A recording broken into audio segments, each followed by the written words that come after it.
Masjid Al-Alami MITC ni antara masjid ikonik di Melaka. Ia dibina dengan seni bina moden dengan sentuhan Timur Tengah. Dari luar memang nampak simple dan elegan. Saya masuk dalam untuk solat, kemudian cuba cari apa keunikan masjid MITC ni. Ayat Quran ni mengajak umat Islam supaya bersatu padu, manakala ayat ni pula menyuruh umat Islam yang bergaduh supaya berdamai. Ayat-ayat ni memang kena dengan tema Alamiyatul Islam, bermaksud kesejagatan.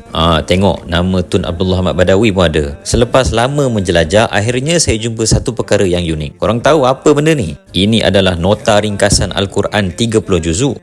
Kalau korang tak sempat nak baca tafsir, korang hafal nota-nota ni pun dah cukup dah. Menarik tau, setiap kali pergi masjid, hadamkan satu surah. Masjid ni juga ada perpustakaan mini yang menyajikan buku-buku terkenal. Sambil tunggu isteri solat tu, bolehlah ambil masa baca buku ni. Okey, jom tengok toilet pula. Ada orang kata, kalau nak tahu ahli karya tu bagus atau tak, tengok je toilet masjid dia. Overall, masjid ni memang bersih, selesa dan sesuai untuk persinggahan musafir. Pesanan Yayasan Ikhlas, berjalan tu berjalan juga. Check in masjid jangan lupa.